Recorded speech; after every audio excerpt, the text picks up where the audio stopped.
అధికారులను బెదిరిస్తా ఉన్నారు. మీ చేతగానితనానికి అధికారులే కారణం అని చెప్తా ఉన్నారు.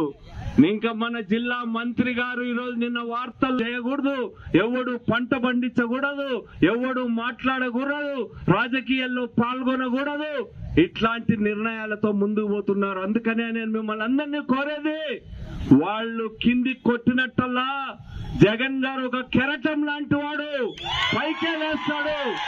వాళ్ళని నేల కొట్టినట్టల్లా మనం పైకి లేయాలా.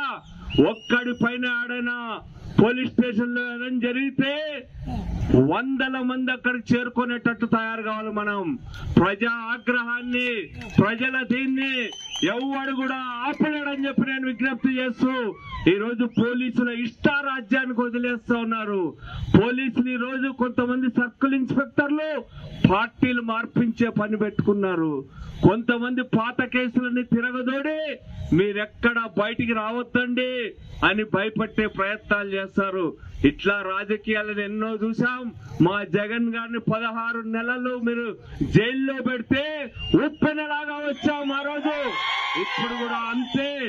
ప్రజలకు మంచి చేసి మీరు అభివృద్ధి కాండి గాని అణిచివేతల ద్వారా, తప్పుడు ప్రచారాల ద్వారా, డైవర్షన్ పాలిటిక్స్ ద్వారా మీ ప్రభుత్వాన్ని నిలబెట్టుకోలేరు. తొందరలోనే జమిలీ ఎన్నికలు వస్తా ఉన్నాయి. పోటీ పడండి, పని చేయడంలో పోటీ పడండి. మోసాలు చేస్తే తొక్కి పడేస్తారు జనం అని చెప్పి నేను హెచ్చరిక చేస్తూ, ఈ అవకాశాన్ని ఇచ్చినందుకు, మీరందరూ కదిలి వచ్చినందుకు ధన్యవాదాలు తెలియజేస్తూ ముగిస్తున్నా. జై జగన్, జై జగన్.